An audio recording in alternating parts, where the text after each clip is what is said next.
This is a Sega new Net City cabinet, fully refurbished.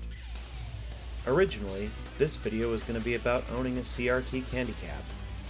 As you can see from the video here, it once was one. But the CRT appears to have been a victim of a terrible curse and is now in its second repair session, which means being without a precious candy cab for months at a time. I don't have much space in my gaming room office, and I'm not about to buy another candy cab to replace this one. I can pretty much read your mind here.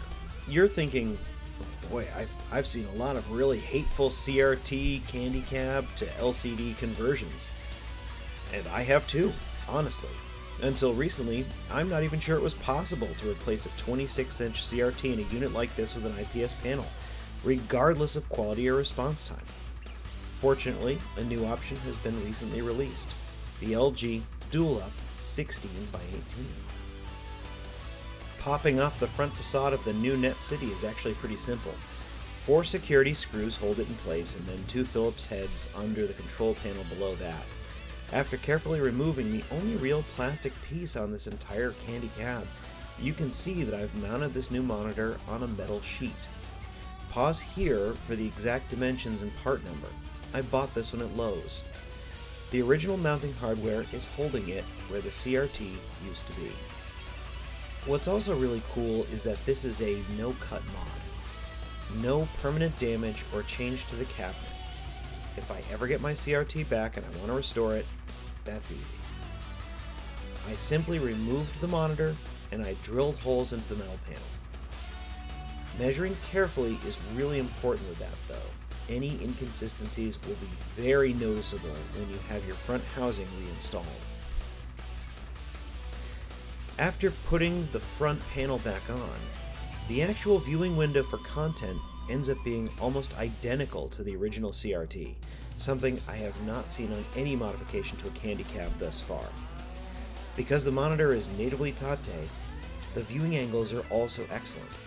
Originally, the CRT had some internal borders that were visible even beyond the outer plastic housing. We aren't losing much, if any, screen real estate. As you can see, I've had to add some plastic bezel to the top of the monitor to balance out the LG branded bottom bezel. I've also added a little bit of plastic film to cover up that window. The LG DualUp 16x18 is actually a little bit wider than the viewing angle provided by the 4x3 new Net City frame.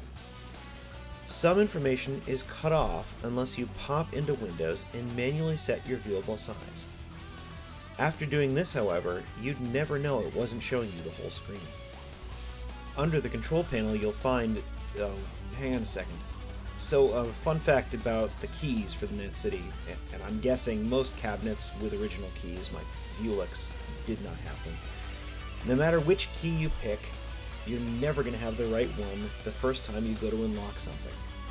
It's kind of like that USB thing.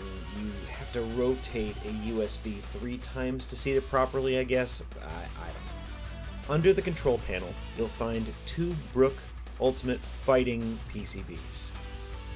These are zero-lag solutions that transfer button presses into USB commands that the games read.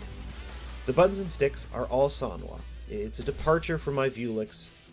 That's where everything is Seinmitsu.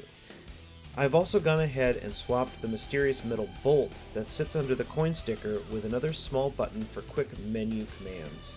In this case, it is like pressing the escape key on a keyboard. Putting a coin through the coin slot triggers the select button on player 1's panel. Coins are easily retrieved from a little door underneath, which also shows the number of plays my cabinet had before I disconnected the JVS interface. Once no power is running through it, the little number stops ticking up. And as you've probably guessed, this is a PC inside. This 2016-ish AMD Ryzen and 1070 setup is way beyond the needs of any game I'd want to play on the Net City. The cabinet is actually incredibly modular, and it has several access points to that computer.